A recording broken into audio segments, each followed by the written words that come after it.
What's interesting to me is, uh, I think paradoxically, one would think that when people are on the verge of survival, when they exist at the verge of survival, where they are food insecure, many of these people are unhoused, so they don't have a permanent place in which to sleep or to Right. live. They are often unemployed, so they have very little money and very little access to resources. But Hmm. somehow, from some of the photographs I've seen of yours, you managed to capture the creativity, the resilient creativity that still exists in these people who are, for lack of a better word, beleaguered constantly Right. by the system and the context in which they are, and they still find ways to express themselves and live live with joy. Could you comment on that maybe? Well, sometimes it seems miraculous, that there is this human capacity to withstand uh, just a tremendous amount of abuse. But that capacity is there not because some individual heroically carries it around with them. It actually exists specifically because of community building, relationships that are formed and nurtured, among um, your neighbor, um, your family, of course, but also among strangers. And I think that the easy way to kind of trace that back towards the roots of the community might be the function of the church in Black communities, all over the country. Um, Now, these days, religion is very subdued, um, practically, as a unifying force or a safety net, in many urban communities. We're extremely secular now.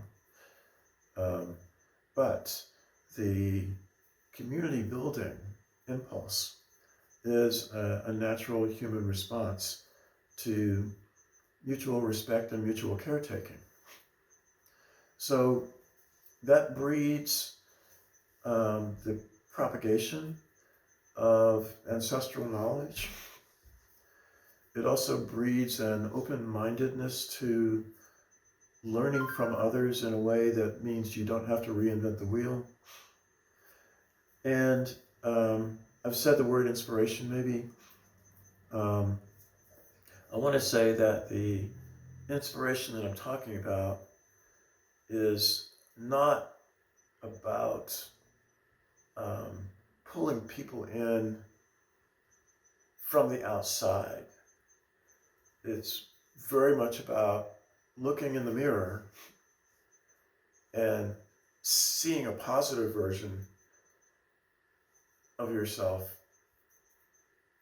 and becoming aspirational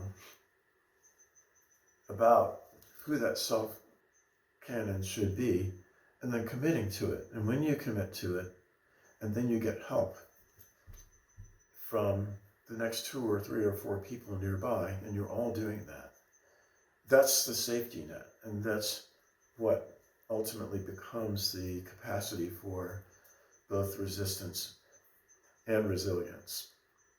So, community is the most important word, the most important concept.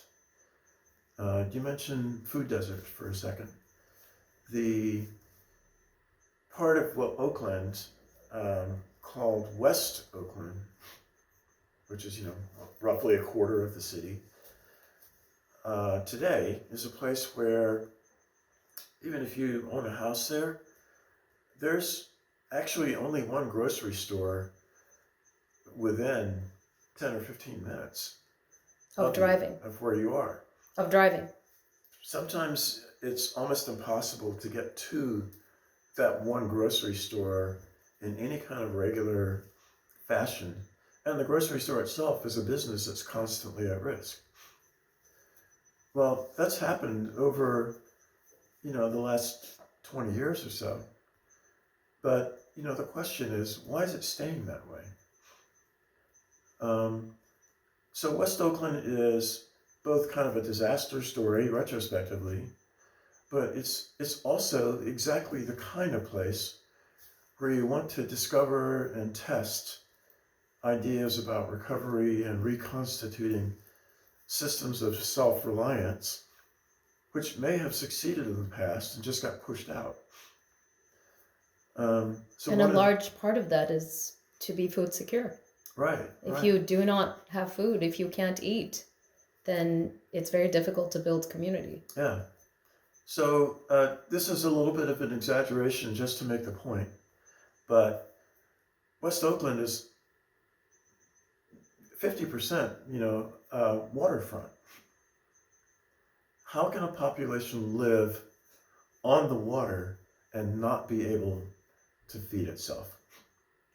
It's not because they don't know how to use the water and the waterfront. It's because there are other forces that separate them from the waterfront or systematically undermine what they try to do on the waterfront. So you look at it as an ecological challenge that's pretty epic in scale, but it's fundamentally a political problem. From what I understand, there are at least two factors that prevent them from accessing at least fish or other types of food sources in the water.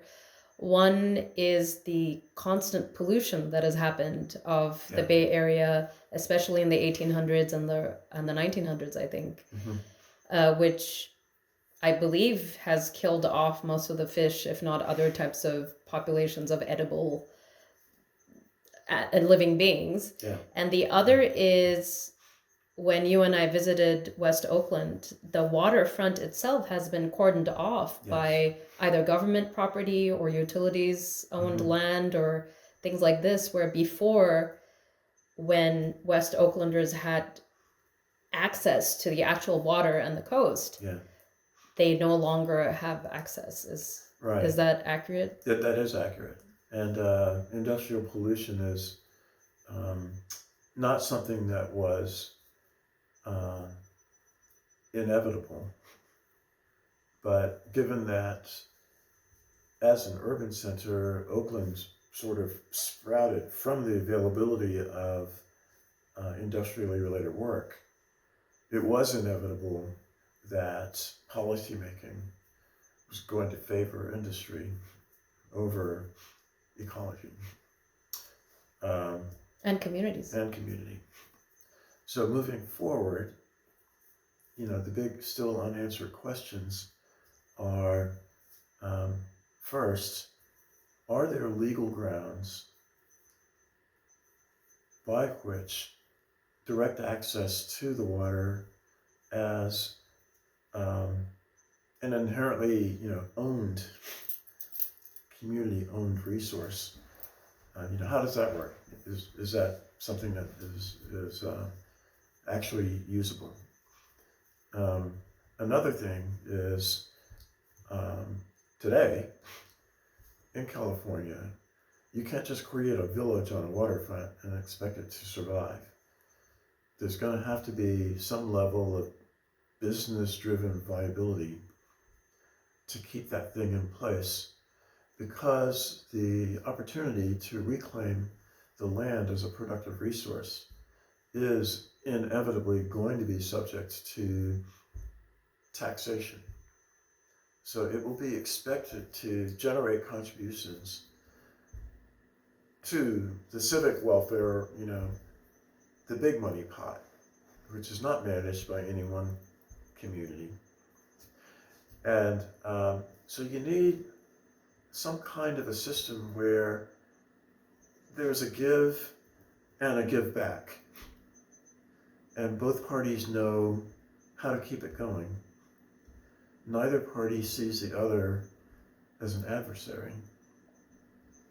And there need to be protections which are multi-generational.